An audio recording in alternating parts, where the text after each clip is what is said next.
CNT यानी carbon nano tube, carbon nano tube CNT। और ये जो ट्यूब थी, जैसे जो पिछला इससे पहले पेपर था उसमें आया था कि कार्बनिक अपरूपों के बारे में, नैनो कार्बनिक अपरूप, तो उसके बारे में ये एक लिखा, 2 का पूछा था, ये लिखा जा सकता है। तो कार्बन नैनो ट्यूब, और इसका विकास किया गया था सुमियो लीजीमो द्वारा। सुमियो लीजीमो द्वारा कब किया था? 1991 में इसको बनाया गया था। और ये क्या थी?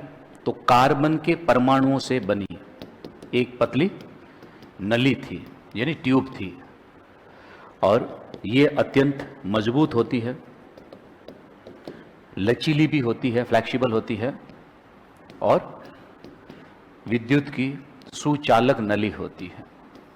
इसलिए इसका जो उपयोग होता है, एक तो इसका उपयोग जो किया गया था, हम आगे लिखेंगे, नैनो उत्पाद 2 तरीके से बनाए जाते हैं। एक तो होते हैं बड़े कणों को तोड़कर नैनो स्तर तक लाया जाता है, और एक होते हैं कि प्रकृति में जो कण पाए जाते हैं वो नैनो से भी छोटे होते हैं, उन कणों को जोड़कर नैनो स्तर तक लाया जाता है।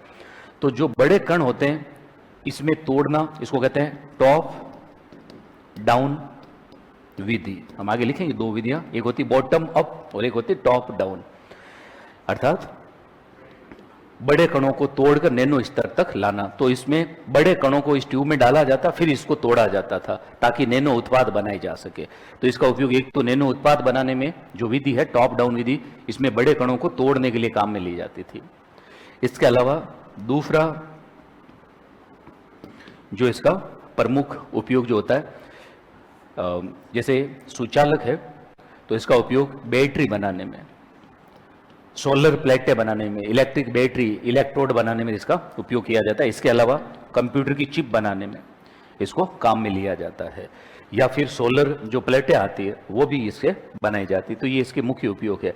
अब मान लो इस पे जैसे टिप्पणी दोनों को मिला के 50 शब्द लिखने थे, तो 20 या 25 शब्द या 15 में अलग से पूछा जाए CNT तो लिखा जा सकता है कार्बन नैनो ट्यूब।